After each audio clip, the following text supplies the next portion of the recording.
Bonjour tout le monde, ça me fait plaisir de vous présenter ma troisième capsule vidéo et ce à la veille des vacances. C'est pour l'occasion que j'ai mis un veston. Donc, tout d'abord, les opinions, endossements et recommandations exprimées dans cette vidéo ne reflètent pas nécessairement ceux de la financière Banque nationale. C'est pour nos amis de la conformité. L'ordre du jour aujourd'hui, donc, une brève revue économique, les changements apportés à vos portefeuilles et nos perspectives. Les rendements au 30 juin, après 2 trimestres, on voit que les obligations, la partie sécuritaire au niveau des marchés, eh bien, a donné quand même un rendement positif d'environ de 7,5%. Par contre, le rendement était très favorable au niveau des obligations de longue durée et de bonne qualité, comme les obligations du gouvernement fédéral. Ou bien, parce que si on le compare au revenu fixe qui est plus à risque, au niveau des actions privilégiées, au niveau des obligations de haut rendement, eh bien là, on voit que les rendements sont négatifs entre 5 et 11%. Donc, on peut s'attendre pour notre partie revenu fixe d'avoir un rendement entre 5 et 6% depuis le début de l'année. Pour la partie d'action mondiale, eh bien, on voit que malgré un retour durant le deuxième trimestre de plus de 20% au niveau des bourses mondiales, eh bien, le rendement est encore négatif, entre 6 et 8%. Tout dépendant si on était dans des petites capitalisations, des compagnies à plus haut risque, eh bien qu'on voit que ces entreprises-là ont plus de difficultés à se refinancer dans la période qu'on vit, dans la période de crise qu'on vit, tandis que les grandes capitalisations ont quand même bien revenu, et principalement au niveau des technologies.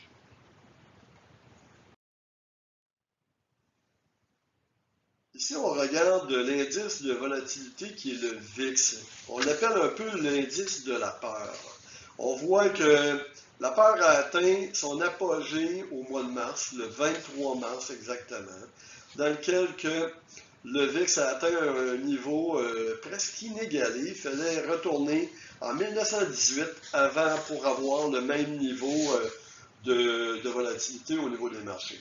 En 2008, même si on a atteint quand même un niveau d'environ 72, 74, eh bien, on l'a dépassé là, quand même au mois de mars.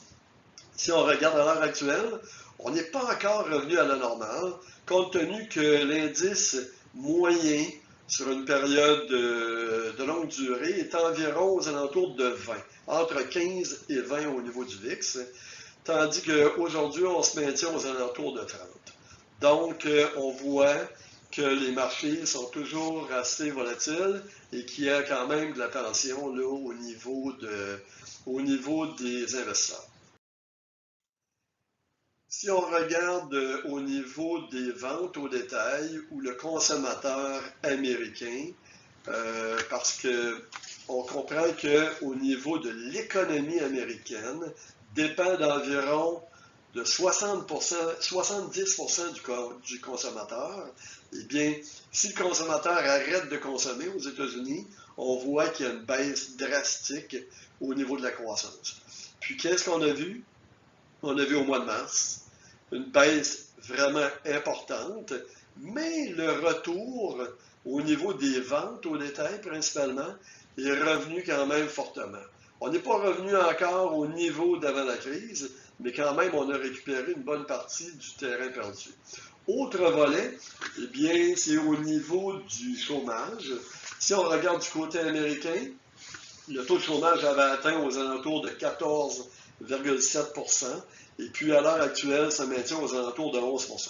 Donc, on a une récupération au niveau des emplois. C'est pas encore, on n'est pas encore en période de croissance, mais au moins, on a quand même atténué la crise qu'on a vécue. Si on regarde la bourse, une des questions qu'on a souvent, c'est est-ce que la tendance haussière va se poursuivre? Eh bien, si on fait le comparable avec les années après la crise financière de 2008, durant les années 2009 à 2010, mettons on voit 2010 ici, eh bien on voit que la bourse américaine, on a eu quand même une belle croissance, aller jusqu'en 2018, 2019, même 2020, hein, on a eu quand même une forte croissance. Là, à l'heure actuelle, eh bien, on voit que si on juxtapose les deux courbes, ici, la courbe en rouge est la période que nous avons vécue avec la crise de mars 2020, eh bien, on voit le retour et on peut espérer qu'il y ait encore de la croissance au niveau des prochaines années.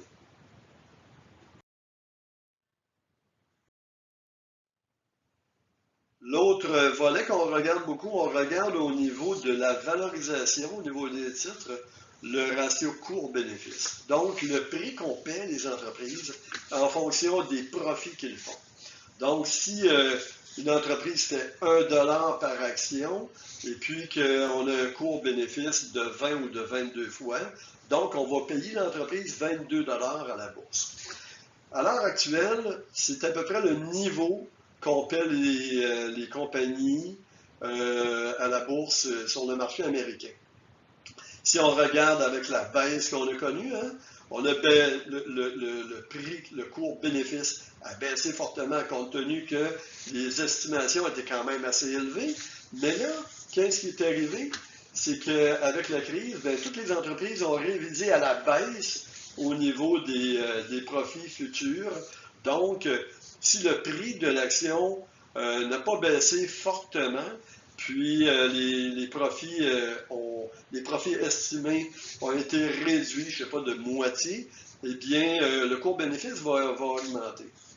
Et puis, si on regarde pour les prochains mois, on va prendre un exemple. La Banque nationale, le dernier trimestre, elle a passé aux pertes.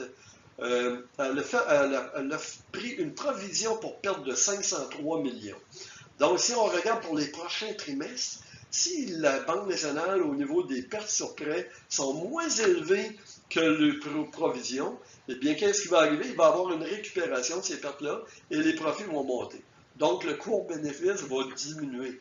Donc, tout dépendant de l'anticipation au niveau des marchés et puis qu'est-ce que les entreprises vont générer, c'est ça qui va déterminer est-ce que la bourse va continuer à monter ou elle va stagner ou elle peut diminuer. Donc, on s'attend que l'anticipation ou qu'est-ce que les prévisions qui ont été faites quand même de façon très négative et puis que les résultats pour les prochains trimestres devraient être quand même peut-être modérés, mais plus élevés que l'anticipation ou les prévisions que les gestionnaires ont fait. Donc, si c'est cela, on voit qu'en 2009, la suite, eh bien, on a eu une croissance au niveau des marchés qui a été soutenue par une expansion au niveau des bénéfices. Tandis que si on regarde au niveau de la prime de risque, hein, on pense que le prix des actions est cher, et effectivement, à 22-23 fois, on n'est pas cheap.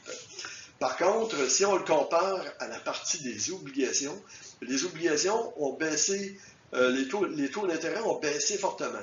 Ça a fait que la valorisation des obligations est de plus en plus chère. Si on regarde la prime de risque qu'on paie pour les actions à l'heure actuelle, eh bien, la prime de risque est moins élevée qu'en 2009. Donc, ou à peu près pareil.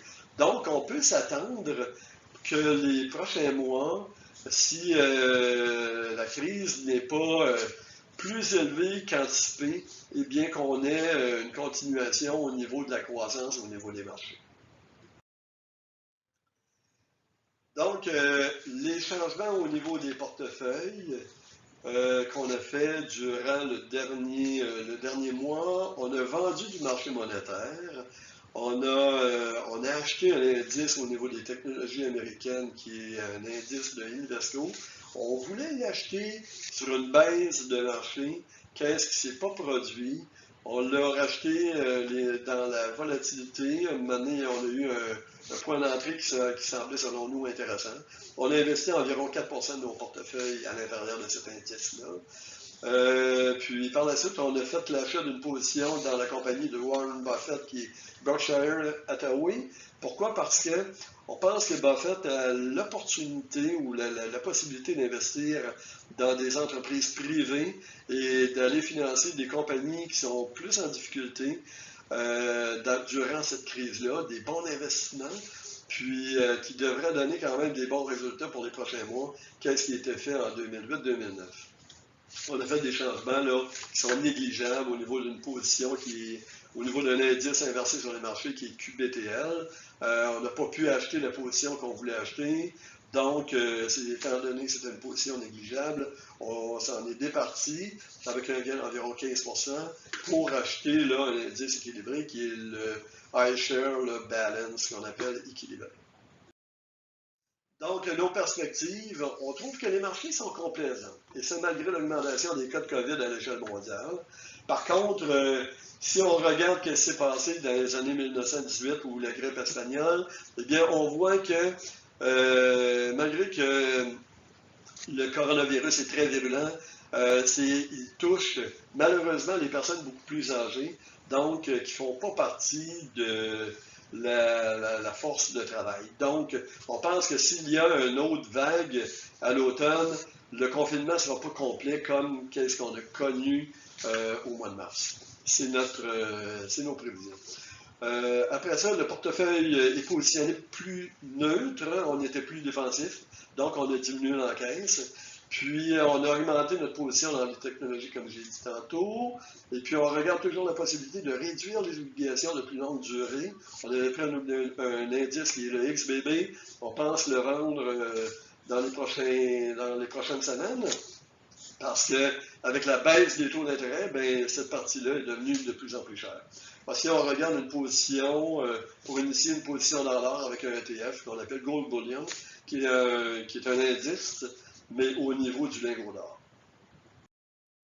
Donc, en terminant, j'aimerais vous souhaiter une belle été, de profiter, hein, d'en profiter, d'essayer de faire comme nous. Je ne sais pas si on va avoir le temps, mais on va essayer. Et puis, si jamais il y a quoi que ce soit, vous pouvez nous appeler. Moi, je vais être en vacances pour 3 semaines. Par contre, mon nouvel associé, Michel Beaulieu, va être là. Le retour de Charles Olivier et l'arrivée de Jean-Michel Dubé, Jean-Philippe Dubé au début août. Et puis, on a toujours là Lily Saint-Pierre, qui est une adjointe en temps partagé qui nous aide dans cette période-là. Donc, je vous souhaite encore un bel été, puis au plaisir de se reparler très bientôt. Merci.